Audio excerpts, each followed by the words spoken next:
Good morning, Mesdames et Messieurs, bienvenue à ce petit déjeuner, voire grande, à l'AGA de la Société royale du Canada. Mon nom est Constance Backhouse.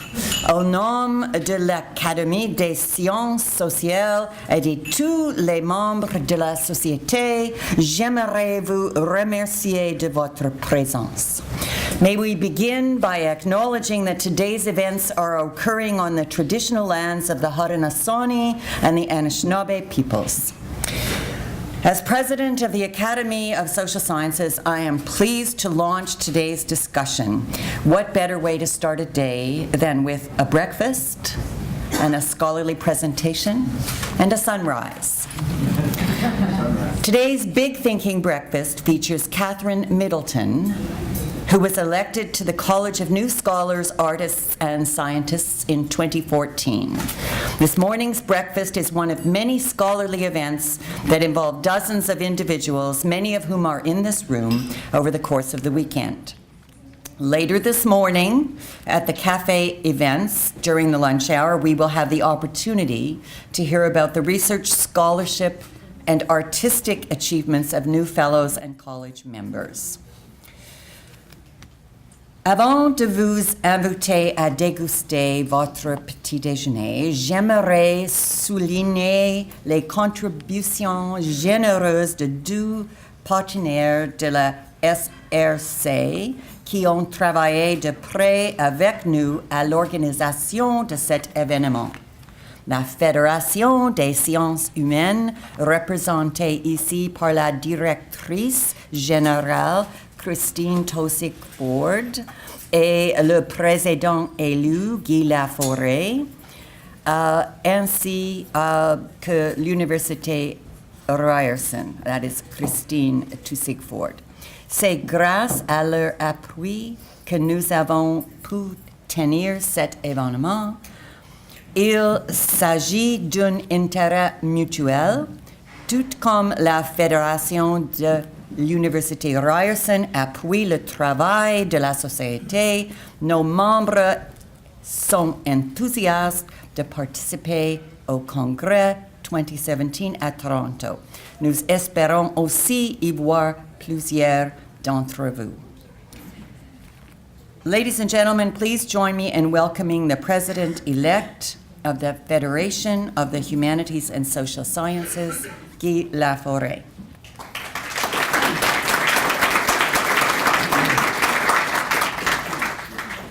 Thanks, Constance, for this kind introduction. Bonjour tout le monde, j'espère que vous allez bien. Bonjour à Madame Lassonde, la présidente de la Société royale, et à plusieurs personnes qui font partie de l'organisation de la Société, ainsi que plusieurs membres du personnel. I'd like to thank everybody from the Royal Society for organizing this morning. Federation is very happy to doing this Big Thinking breakfast here at Queen's. We're organizing about half a dozen over the year on Parliament Hill. We're doing some on the road, like here. And of course, we're doing a lot at Congress, as we will do it in Ryerson in the summer of 2017.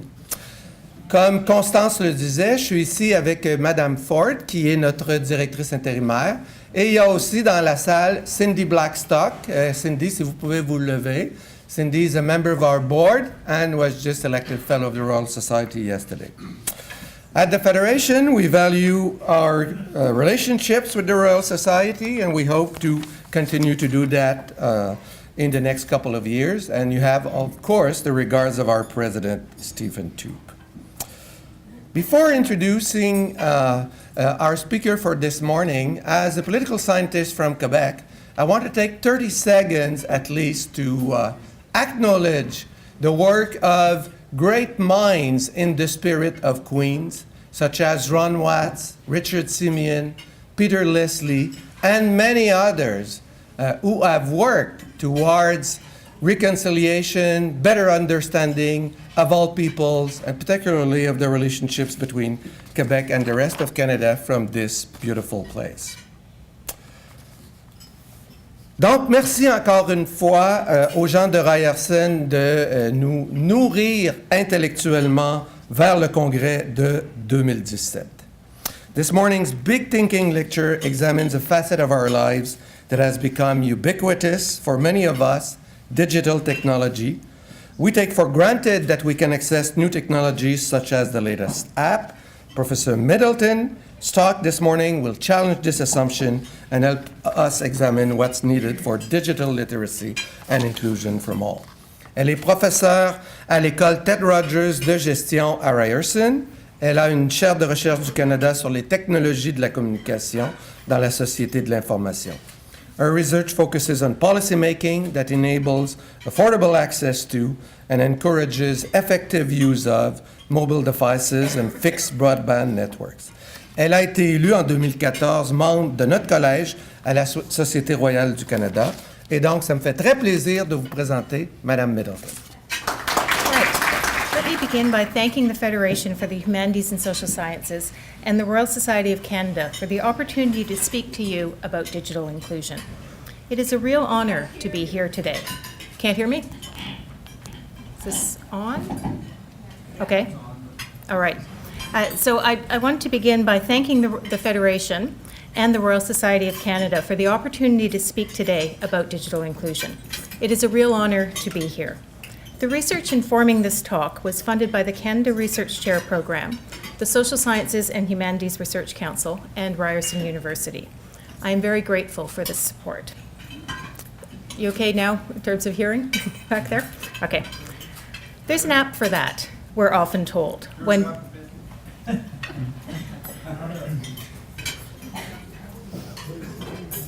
Okay, better now? Yes? All right, got this voice booming from above. Okay, let me begin. There's an app for that, we're often told, when trying to do something. Perhaps you came here in an Uber, or maybe you found your way to this hotel following that blue dot on Google Maps. Maybe you Snapchatted your kids when you woke up, or posted a picture of this magnificent view on Instagram. Did you check Donald Trump's latest tweets from your phone this morning? No, nor did I. At home and away from home, you might stream music on Spotify, figure out how to do something by watching a YouTube video, and communicate with friends and family with FaceTime or Skype or Viber or WhatsApp or Facebook Messenger. But for many, these apps are inaccessible, unusable, or outside comfort zones. Even just a couple of years ago, it would have sounded like I was speaking a foreign language in reciting this list. Perhaps it still does. Indeed, my spell check program does not recognize many of these names. Today's reality, though, is that much of what we do in our everyday lives involves communication technologies. As citizens engaging with governments, as friends or family interacting with loved ones, as consumers, as employers and employees, as students, as teachers, and as researchers, our interactions involve technology. Whether we need to use an app on a smartphone, a web browser on a computer, or a set-top box on a TV, there are many ordinary activities that are increasingly difficult to do without some interaction with technology. And that is a problem for many in our society. Despite the title of this talk, I'm not going to focus on apps and smartphones, other than to note that 27% of Canadian adults don't have a smartphone and 48% don't have a tablet. Even with a device that provides access to communication services, there are still barriers that make it challenging for many to make full use of technologies becoming embedded in our society. Before going any further, let me provide some definitions. This talk is about digital inclusion. Digitally included individuals can use computers or smartphones or tablets for transactions with businesses or governments, for communication, to create and consume entertainment, and to access information about anything they wish. That is, they can make use of these digital communication tools to be part of society. Given the prevalence of digital means of interaction, Western societies are now often described as digital societies. Digital societies are supported by digital economies and populated by digital citizens. The Internet is the location for many digital activities, as it allows communication between individuals and organizations across large or small distances. To be digitally included, citizens must have Internet access with broadband Internet, that is, fast Internet, preferred. So understanding the nature of Internet access is important to any investigation of digital inclusion. Digital inclusion also requires that people can make use of the technologies to which they have access, meaning that the technology should be affordable and simple to learn how to use. Digitally literate people know how to use digital technologies in ways that realize benefits and in ways that are secure and protect their privacy. Digital literacy allows individuals to fully participate in digital society.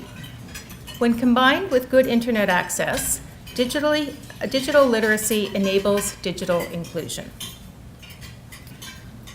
The Trudeau government has yet to offer any substantive plans to advance digital inclusion in Canada.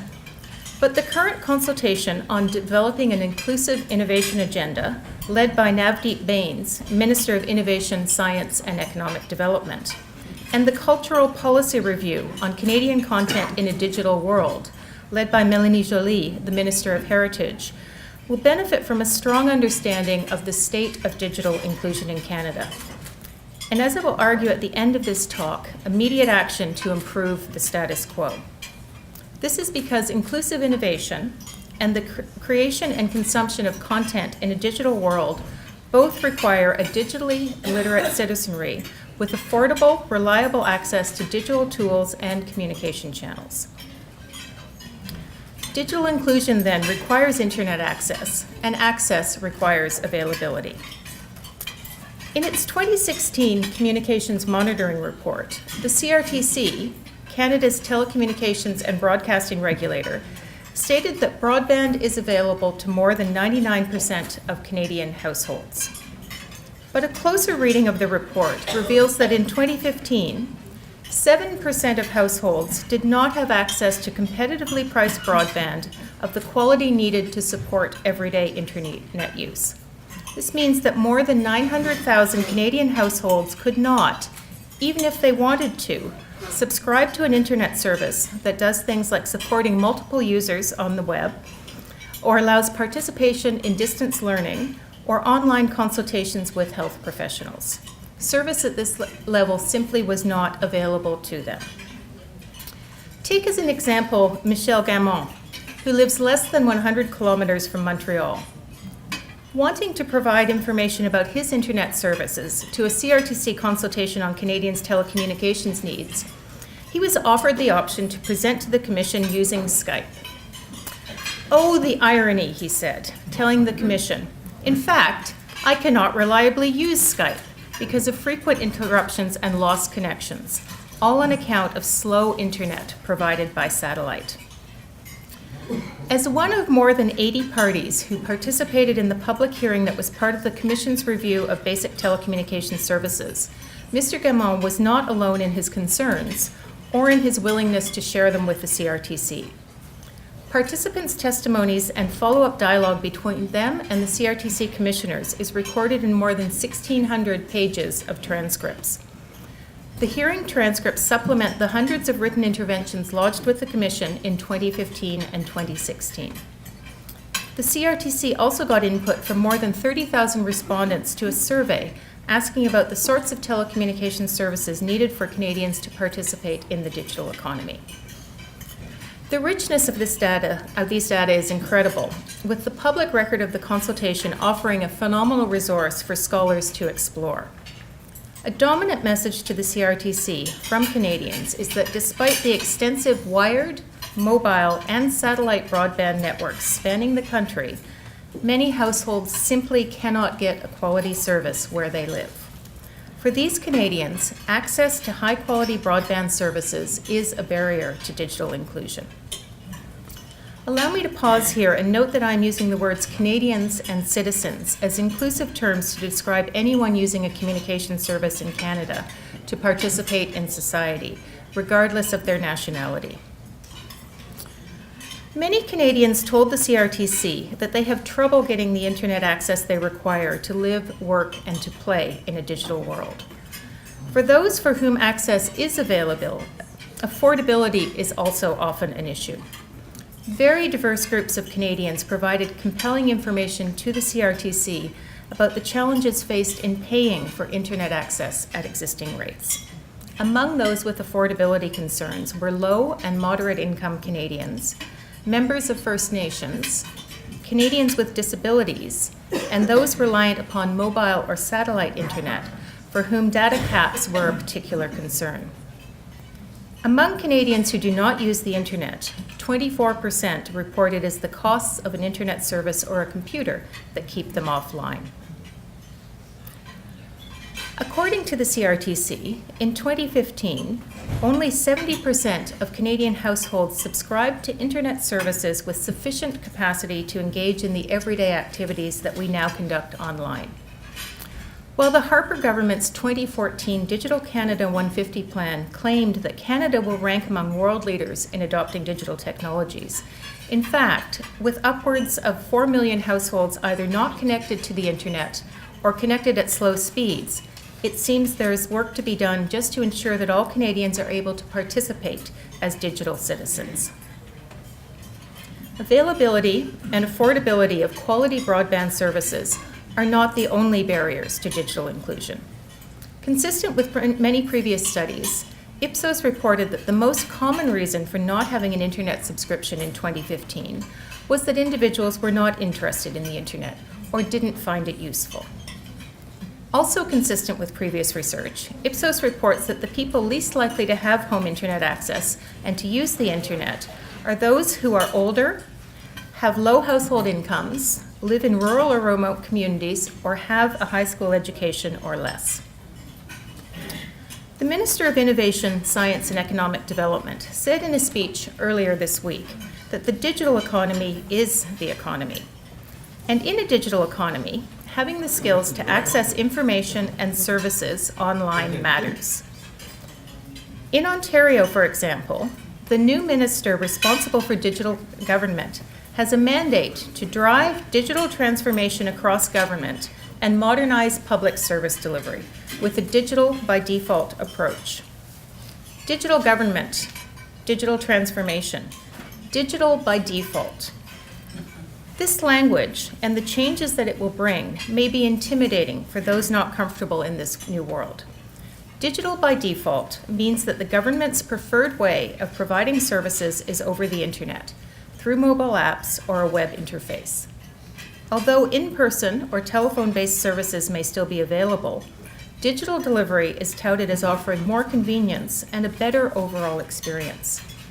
But a large body of research on digital literacy and internet use indicates that many internet users are not able to, or simply do not perform, the sorts of basic tasks needed to communicate and transact online. Speaking at the hearing on basic telecommunication services, CRTC Chair Jean-Pierre Blais observed, individual Canadians came to testify that they did not choose to face life in poverty or challenged by physical or mental disabilities. Yet governments at all levels have chosen to ask these citizens to seek government services through digital platforms, saying this has had consequences. While Ipsos reports that 95% of Canadians have some form of internet access, it categorizes close to 30% of internet users as having low or very low digital participation rates. Low participation means individuals' use of the internet is quite limited, indicating they are unlikely to benefit from the digital transformations underway. Such individuals also risk exclusion from society, where social interactions and information exchange increasingly take place through digital communication tools. While the internet might not have been relevant in the past, what happens when familiar services, including old media, disappear, replaced by new digital-only offerings? For instance, individuals without the skills to use the internet to search for and read or watch news will find their options to remain informed limited in future. In my hometown, the Guelph Mercury which had published a daily newspaper since 1867, printed its final edition in January 2016. Now it distributes news through Twitter, a Facebook page, a website, and a mobile app. Outside our large cities, CBC television signals are no longer broadcast over the air. People who relied on these signals in the past are increasingly dependent on the internet to receive their television programming, but it can be quite complicated to work out how to find the programming they would like to watch. Despite the Canadian government's assertion that digital content is easily accessed and can be consumed anywhere, for many individuals, the task of figuring out how to display their programs in a watchable format on their devices of choice is not a trivial task. Research investigating how using communication technologies leads to improved outcomes in everyday life finds that development of technical skills is just the first step toward realizing the socioeconomic benefits of digital society. Individuals must also develop the capacity to critically assess information and to understand the privacy and security concerns inherent in digital communication. As such, encouraging progress towards a digital society just by encouraging increased use of technologies is an incomplete strategy, and measuring capacity to engage by looking at indicators of use is also insufficient. To recap, a digitally inclusive society is one in which everyone has affordable access to high-quality internet services and has sufficient capacity to use digital tools to participate meaningfully in society. A digitally inclusive society is easy to define and imagine, but much more difficult to realize. There are many players working to enable digital inclusion in Canada through initiatives to extend access, improve affordability, increase participation rates, and foster digital literacy. Private sector broadband providers have invested tens of billions of dollars in broadband infrastructure and continue to make substantial advancements to roll out faster mobile and fixed broadband services. To extend broadband infrastructure to rural and remote parts of the country that are not served by the private sector, the federal government has invested or committed to invest more than $1 billion, often working in partnership with provincial governments or First Nations. In addition, provincial governments have themselves invested billions of dollars to increase broadband availability within their jurisdictions. Local communities also see value in investing in broadband. In Olds, Alberta, the Olds Institute for Community and Regional Development built its own broadband network, driven by a passion to create a connected community in Olds, where residents and businesses have access to the kinds of technology services and experiences you'd find in larger cities. The ONET network now offers the fastest internet available in Canada, provided by an organization committed to use technology to enrich the lives of members of its community. There are many other individuals and organizations making extraordinary efforts to help more Canadians access the internet. Andrew Wright from the Shibukto Community Net Society in Nova Scotia told the CRTC, "The answer to Canada's access woes is to empower nonprofit community-based groups to build high-speed infrastructure with a community internet fund. Internet is relatively inexpensive to install. The costs are front-end loaded, but once in, is cheap to run." As he noted, the importance of community involvement has been demonstrated repeatedly, both in Canada and internationally.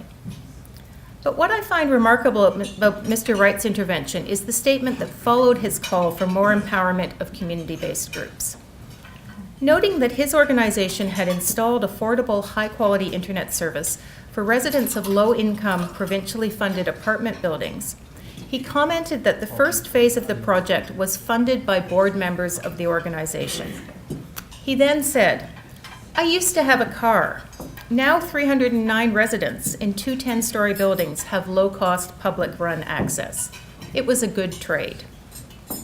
When the CRTC Commissioner Molnar observed that she was not sure that everybody's willing to sell their car for betterment of their community, Mr. Wright responded, "It needed to be done. It wasn't getting done. Talking about it for years didn't do a thing." We figured if we gave an example that people could actually look at, that people could see, yes, this is actually doable, that they would follow.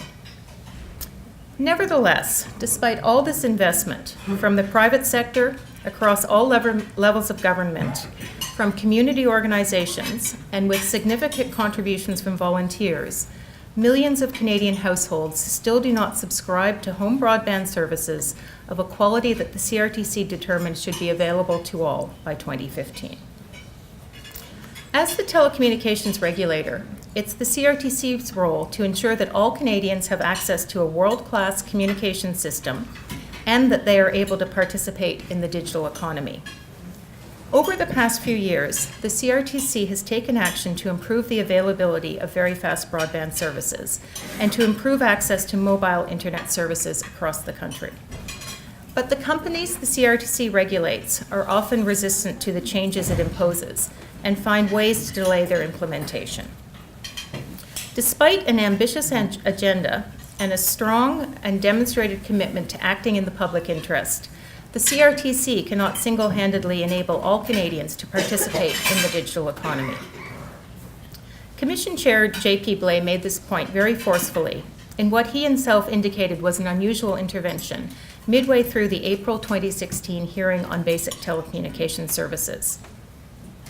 This consultation is expected to result in new policies to ensure all Canadians do have access to a basic level of communication services, with the characteristics of basic service determined based on the evidence submitted through the hearing.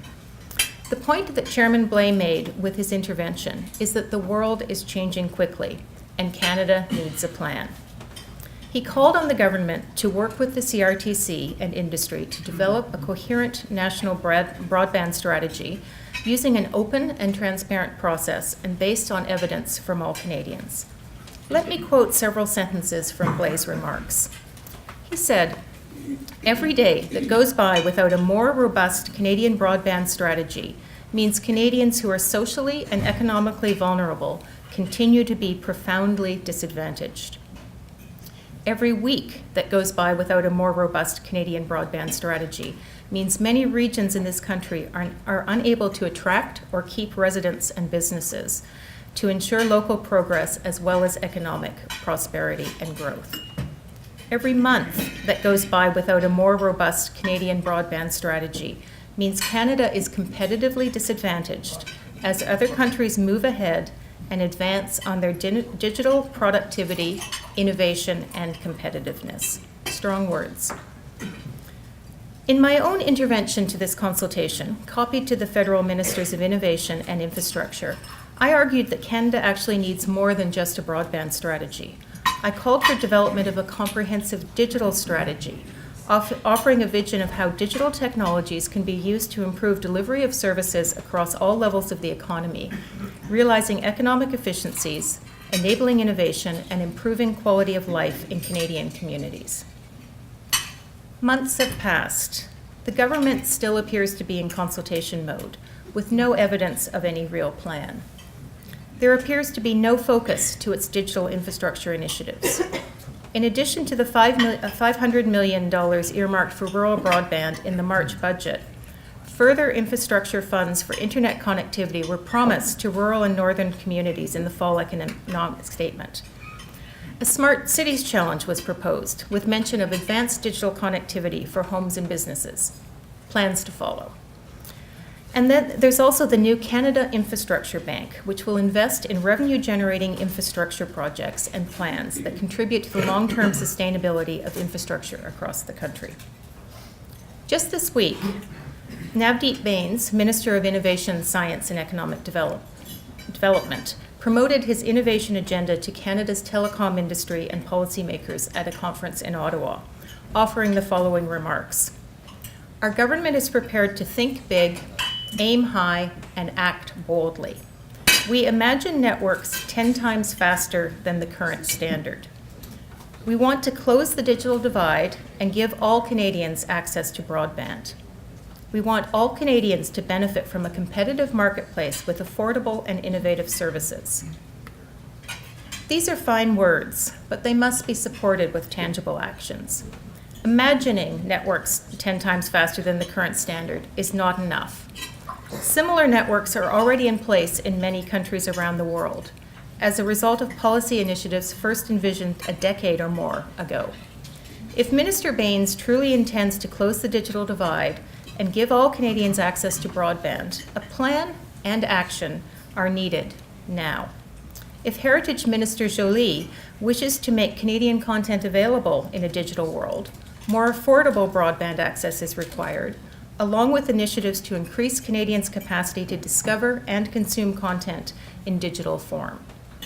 If the Canadian Infrastructure Bank wants to encourage private investment in social infrastructure, there is a strong business case to be made for investment in broadband. The CRTC, civil society, academics, industry, communities, and governments have been working to foster digital inclusion in Canada for the past decade or more. There have been countless initiatives to extend broadband access, to improve affordability and service quality, to encourage adoption and help Canadians to develop digital literacy. But often the initiatives have been undertaken in isolation or even at cross purposes. The Minister of Innovation, Science and Economic Development says the government is prepared to think big, aim high, and act boldly. Canadians are engaged on this file, with many already working through the CRTC to advance our digital society and realize the potential of full digital inclusion. The challenges we face are well understood, and we have the collective capacity to develop solutions locally or adapt approaches adopted in other countries. Transition to the digital economy continues rapidly, and now is the time to bring together the disparate actors to develop a plan to deliver the benefits of digital society to all. In a digital society, being told there is an app for that should not invoke fear or lead to digital exclusion. Rather, devices will be affordable, broadband will be universally accessible, and support for using apps to access online information and services will be easily available. This future is possible. In closing, I call on our government to do more than just imagine this future and to take immediate, tangible actions to achieve it. Thank you very much.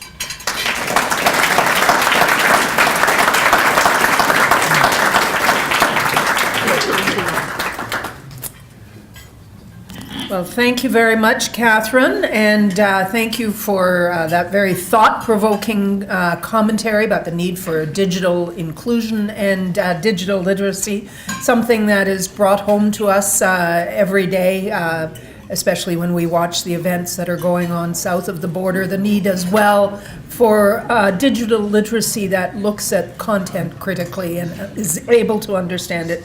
Thank you for your valuable words, and as well for working with the Federation as we move forward on various policies. So I'd like to open the floor to questions now, and Catherine's got some time to answer your questions. Vous pouvez poser vos questions en anglais ou en français si vous voulez. Please use the microphones and identify yourself beforehand, and the floor is open for questions. Catherine.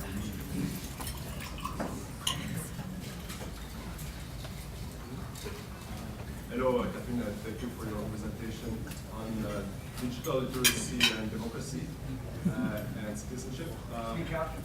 Maybe it doesn't work.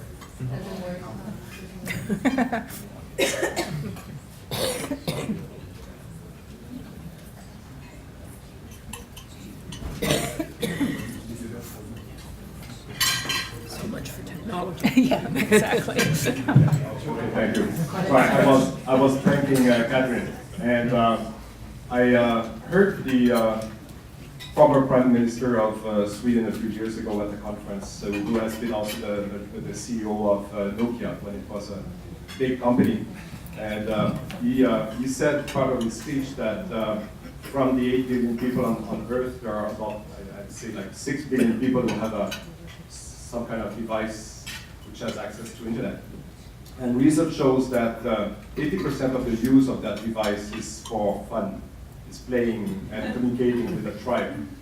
And he said, imagine that if instead of this, humanity would use those devices for education and health, what would be the progress of humanity in a quick period of time for so many people? So I think increasing access is one thing, but if it's increasing to process garbage somehow, doesn't help much. So this is my provocative thought to you, so I'd like to hear one. Yeah, there's often what some of us refer to as the cat video problem, right? That the internet is out there to allow people to watch cute pictures of cats and things. And yes, it is. But I don't think it's up to us to judge how people use this technology. So certainly there's opportunity to use technology for many beneficial ways for healthcare, for education, for economic activities, and so on.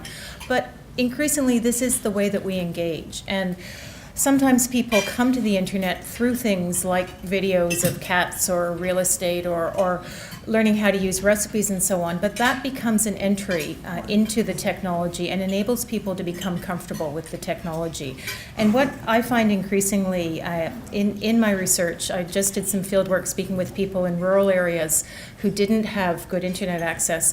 They said increasingly, yes, they use YouTube. They use YouTube all the time, but they use it for things like figuring out how to determine whether they need to take an animal to the vet, how to determine how to fix a tractor. These kinds of things that are not for entertainment, although they recognize that, yeah, it would be nice to be able to use the internet for entertainment, but often where they live, they simply can't do that. So there is a bit of a tension there, but I think using the internet for fun, using mobile devices for fun, for many people is a way of allowing a level of comfort, and then from there on, they may be able to move into more of what we might consider good or productive uses of the technology.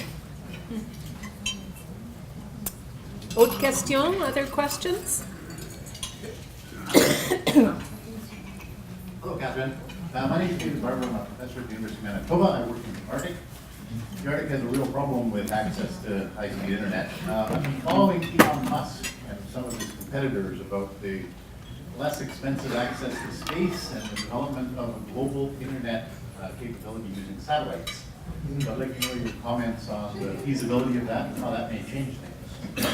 Okay, so I will say first off that I don't know much about the technology that's involved.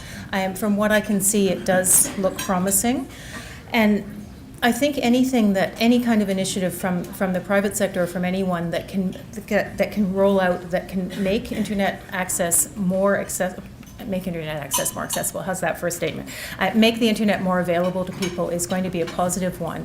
And I think with opportunities like that, it's incumbent upon policymakers to engage, to figure out whether in fact this is going to be a solution, whether it's going to be an alternative, what kind of capacity it will provide, and then start to think about how to enable it. So from what I can see, it does look promising. There are also initiatives by Google to put balloons out that may provide satellite access and other technologies. These may seem far-fetched, but if they are able to improve connectivity, then that's going to be a good thing, I think. So I can't really say much more about the technology itself, though, and the feasibility. I just don't know.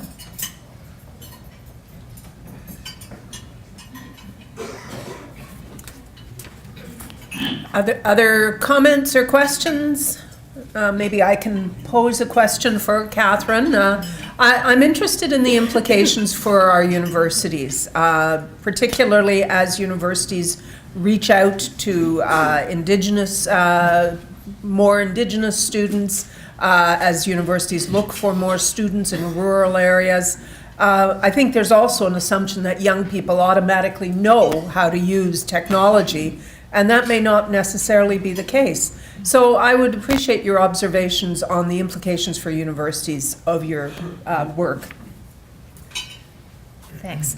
Yeah, so I think we all know from our own experience in universities that increasingly technology underpins everything we do. So if we think about teaching, and if we think about reaching out to new students, to new populations, I think it's fair to assume that much of that engagement is going to happen on a technology platform. But it runs into the issue that particularly as we try to reach out to more rural and remote communities, people don't have good internet access. So this is the point at which an intervention or an ongoing set of actions is needed to make that availability more affordable and more widespread. So that's the first thing. I think the other point that you make around the ability of students to engage with these technologies. So we've all heard about digital natives, yet I think we can probably all tell stories of students who have trouble doing things like downloading PowerPoint slides from our course website. They send you an email and they can't quite figure out how to attach something to it. These kinds of basic things that suggest that, in fact, our students are not quite as digitally literate as we might like them to be. And on top of that, I think particularly the issues of privacy and security are ones that people, not just students, but probably all of us generally, don't understand as well as we might. And as you mentioned, in respect to the US election, and more generally, the ability to critically assess information that's found online and to understand where it comes from, increasingly how it's generated, particularly in a world when much of this content is now being generated automatically. That's essential, and that's something that I think is still lacking at the moment. Merci. En passant, merci à tout le monde d'être ici ce matin. La Fédération est vraiment contente avec la Société royale de voir que le petit déjeuner accueille autant d'enthousiasme de votre part. Les diverses consultations et la stratégie de digitalisation, cela se produit au Canada dans un pays bilingue. Alors ma question, est-ce que selon vous, le gouvernement fédéral est à la hauteur des défis de la digitalisation dans un contexte de bilinguisme? Is it our government, our federal government, is it facing the challenges of digitalization properly in a bilingual? It's an interesting question. One of the things that you'll notice if you look at the CRTC's research that they publish each year on how Canadians use communication devices is that the usage levels of many of these new technologies in Quebec is lower than it is elsewhere in the country. I don't know the reasons for this, but as an example, I believe that I gave the figure of 73% of Canadians owning a smartphone. In Quebec, it's only 61%. When you look at things like consuming video online, the proportion of people in Quebec who do that is much lower, part of which is likely to be due to the availability of content in the French language. But this is certainly something that needs to be addressed, and as with many of these issues, without a plan and without explicit attention to that particular issue, it doesn't look like anything is going to be done. So, yeah, not a particularly optimistic answer, but the reality is that We're in the business of realism. yeah, fair enough. My name is Lawrence Mysap, Department of Atmospheric and Oceanic Sciences at McGill University. I just want to make perhaps an observation, I'm not sure if there's a response you can give to this, but I've observed over the last decade, and maybe longer, that when I go to conferences, you go to learn, you go to hear brilliant presentations hopefully by your colleagues. Instead, what I observe in most conference sittings, the people are there with their laptops. I don't think they're listening. They're doing other things while supposedly listening to your presentation. So in fact, it's almost a counter to passing on information, the latest research results, and so on. And I find it very disappointing. You know, I try to go and listen and learn things, but I think 90% of my colleagues are not there to learn. Yeah, I don't think any of us would dispute the observation. I do think there are times when it is useful to have that tool sitting with you, and there are certainly occasions when you might want to look something up that somebody's just said, but typically that can wait, and as can tweeting out the moment-by-moment statement of events of what's happening. And so this is something that we need to think about as we push towards digital. And I didn't count, I should do a word count of the number of times I used the word digital in my remarks. But it's probably a direction that is unstoppable, but it's important to think critically about what it means. Hello. We heard yesterday that Françoise Bayless' voice is often heard. Unfortunately, she can't speak today, and she asked me if I would pose the question for her.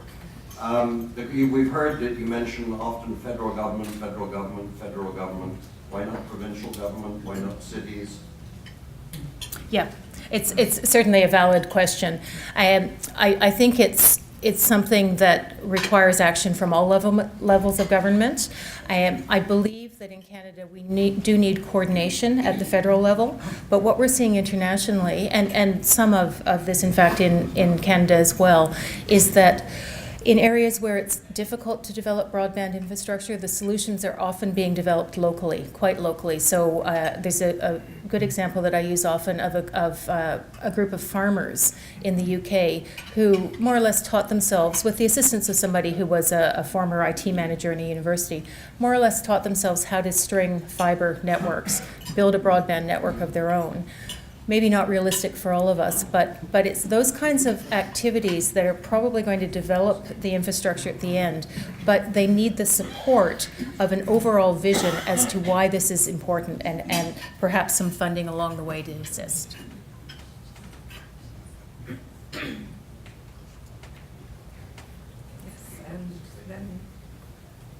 Hello, I'm Sylvain Cloutier, VPR at ETS, École de Technologie Supérieure in Montreal.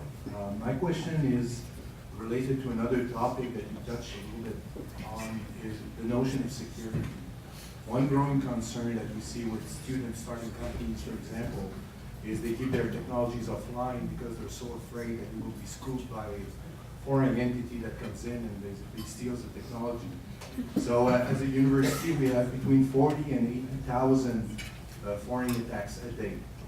And for small companies, they're told that their security is their own problem, basically. So as a university, we can afford very good protection technologies. But for the development of the economy, I think with small companies, it's a growing concern. And do you see anything in those discussions actually that talks about security in this new economy? I don't. That said, I may not have been looking for it explicitly, but I think it points to the need for something that I didn't really focus on, which is engagement with small business. Larger business, as with universities, is typically reasonably well equipped to deal with the security concerns. But if we think about part of the rationale for developing digital society, fostering digital economy, increasing literacy, et cetera, is to enable small business to become more innovative, which is very much a part of what the government wants to achieve with its inclusive innovation agenda, then there are actions that are needed as part of this overall broadband strategy or digital strategy that specifically say, how do we foster the capacity to operate in this environment among our smaller businesses. And as far as I can see, that's not being discussed at present. Did we have another question back there?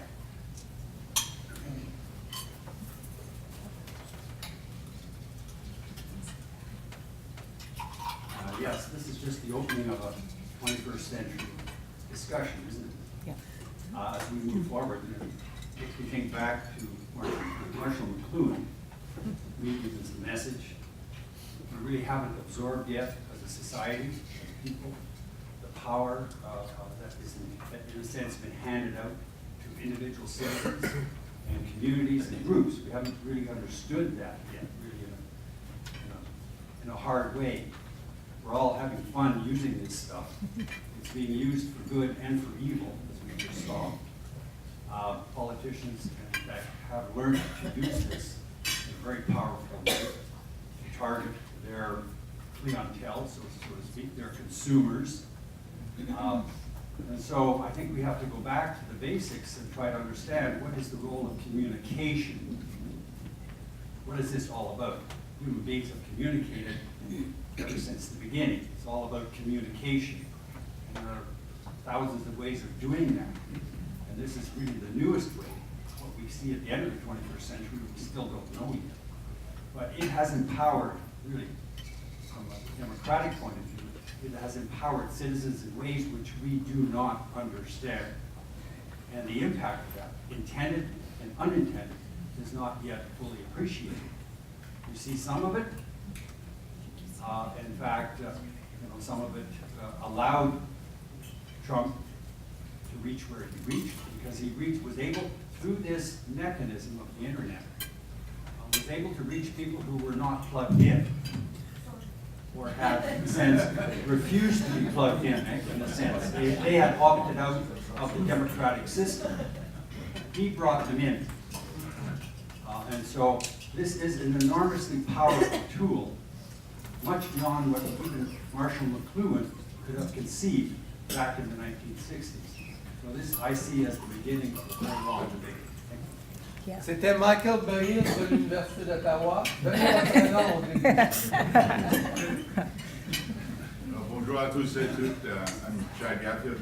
Could maybe Catherine, because I know you've done this so well, but maybe Christine talk a little bit about you talk about advice to government and so on. But could you talk about this sort of event in the parliamentary restaurant on the Hill, and just maybe Catherine, you can talk a bit about what that experience is like in terms of the kind of engagement. We talk about the federal government, provincial government, municipal government, and so on. Because the hope always, and maybe Christine, you can talk about this, is to have this at all those levels, right? But what's the experience like, and just to talk a little bit about that form of trying to contribute to public debate. Thank you very much for that question, Chad, and as well for the question about the impact on communications, which I think is one that is worth exploring as well. The Federation is very pleased to have a big breakfast on the Hill, roughly once a month, once every 2 months. And what we do is we bring thinkers from academia to the Hill. We invite parliamentarians, and it's early in the morning because members of Parliament start their breakfast early. And we have a range of topics. Next month, or at the end of this month, for example, we have got already great interest from members of Parliament and their staff on the issue of redefining sexual assault. And we have 2 very well-known speakers on that topic.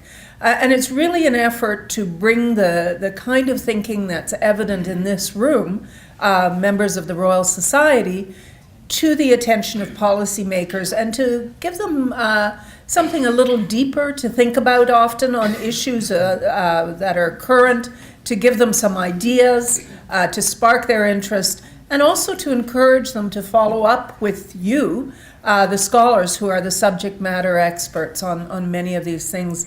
Catherine has been one of our big thinking speakers, so I'll ask her to talk a little bit about the experience. We're always looking for new speakers on topics of interest, and we may reach out to you, and if you're interested, come see me. Catherine. Yeah, it's certainly a privilege to be able to speak on Parliament Hill and to try to engage with politicians in that form. But it's challenging. Even though it's early in the morning, even though members of Parliament can attend, in the instance when I was there, which was several years ago, I believe there were only a couple of MPs in the audience. So their staff were there, which is good, and that's a way of engaging.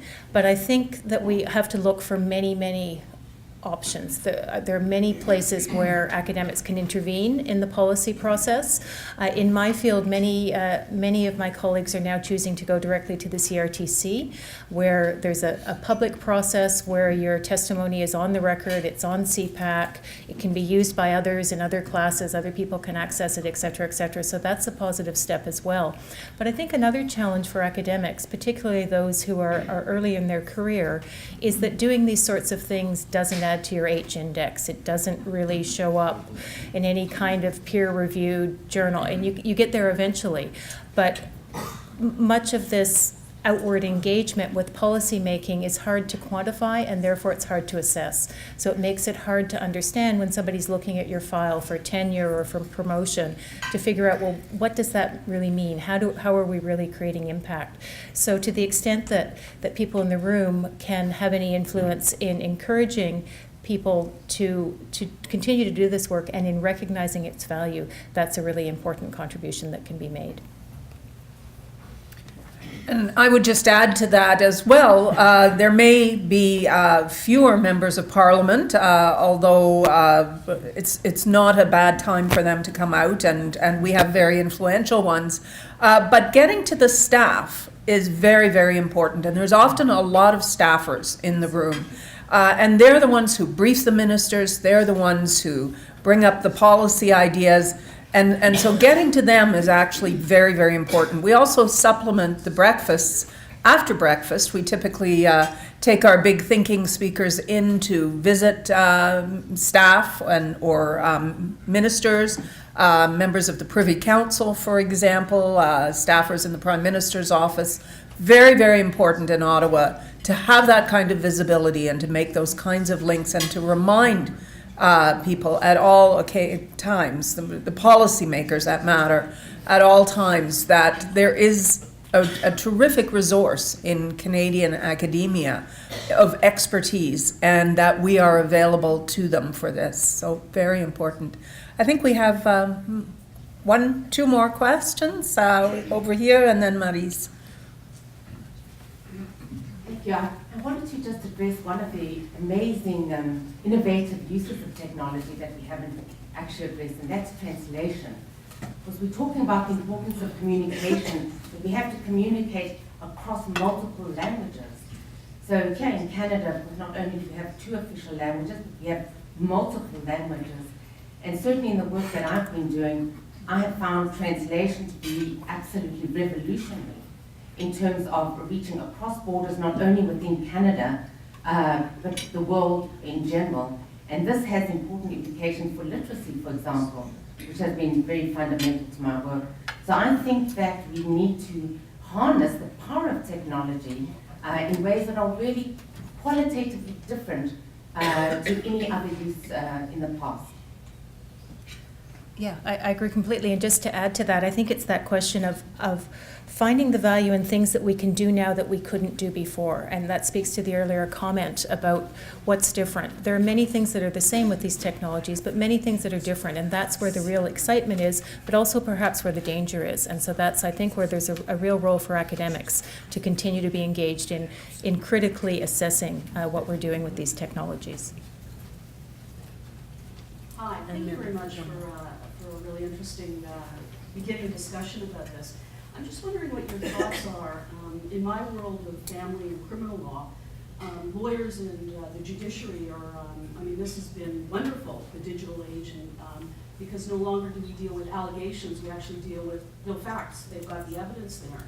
And I'm wondering in all these discussions with policymakers that the issue around what are the legal implications and consequences for this wonderful digital age is part of the process of it as well. Yep. I would agree. And I think it does speak to perhaps the opportunity that we have as the Royal Society or as scholars to take a very multifaceted approach to looking at some of these issues, to try to really identify what happens when you look at the legal issues, when you look at the issues in translation, when you look at the issues in healthcare, et cetera, et cetera, et cetera, and offer some commentary on what we might do. So I'm Maryse Leston, but I'm talking now as the scientific director for the Quebec research agencies. We're also doing that at the government of Quebec, at the Parliament, and we've changed our policies for evaluating research grants now. One criterion, a very important criterion, is to have been able to diffuse knowledge such that something that you're doing would be really well evaluated. As well, we intend to have this type of participation as important as an H index. Okay, so we're changing all of our regulations for most of our grant applications now. That's great to hear, and I should also say that SHIRC now has a component that looks at outreach as well. We have time for one last question, and then we'll close. I'll be asking Constance to come back up, and Guy Laforêt has some comments as well. So one last question. Thank you, Dr. Middleton, for a really engaging conversation. I'm Candace Munson, also from Ryerson. I want to pivot off the whole issue about communication and specifically ethics. So my context is as a psychotherapy researcher, developer, and certainly in this game too, to take it to the people. I worry a little bit that we're sort of feeding this beast of being disconnected in all of our connections. So I wonder if you can speak a little bit, this is going to happen.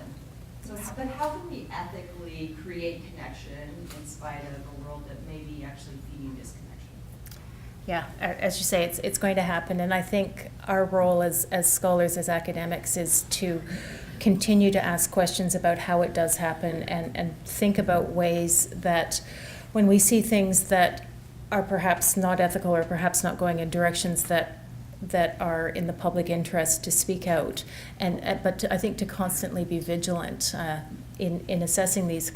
It's inevitable. It's going this way, and I worry often in the work that I do that it comes across almost as a blind promotion of digital is wonderful. We must go in this way. It's going to happen, and it's not. But we need the literacy. We need the access. We need the infrastructure in place so that it will enable what's possible. But at the same time, we very much need an ongoing critical assessment of what's happening out there. So I appreciate the comment. I want to take this opportunity on behalf of everyone in the room to thank Catherine for her very thought-provoking remarks, and also the audience for some really deep discussion about the implications of the digital future. Merci pour vos questions. Malheureusement, nous arrivons à la fin de la session de questions. Thank you all for listening. I will now ask you to join me in a round of applause to thank Catherine very much.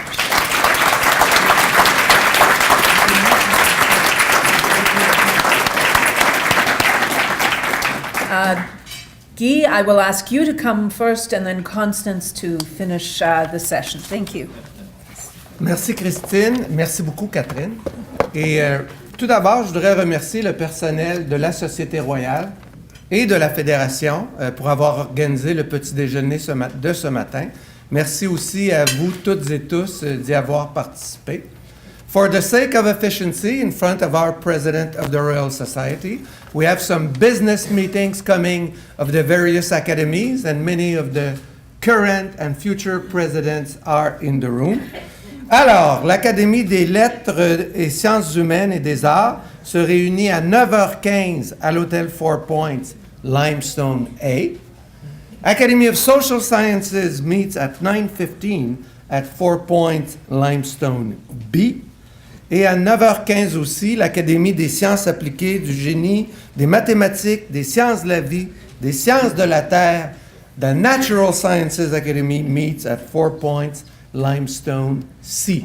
J'espère que vous profiterez de votre journée et que vous reviendrez fréquemment au petit déjeuner de la Fédération et que vous serez des nôtres à Ryerson du 27 mai au 2 juin 2017. Let's meet to Ryerson, and the final word will be to Constance Backhouse. Merci beaucoup.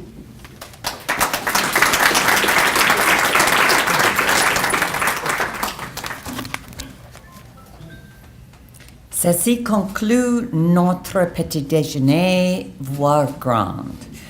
Professeur Middleton, merci d'avoir partagé avec nous votre passion. Merci encore à Christine Tosic-Ford de la Fédération des sciences humaines ainsi qu'à Ryerson University. I wish you all a wonderful day and a wonderful weekend in Kingston. Thank you.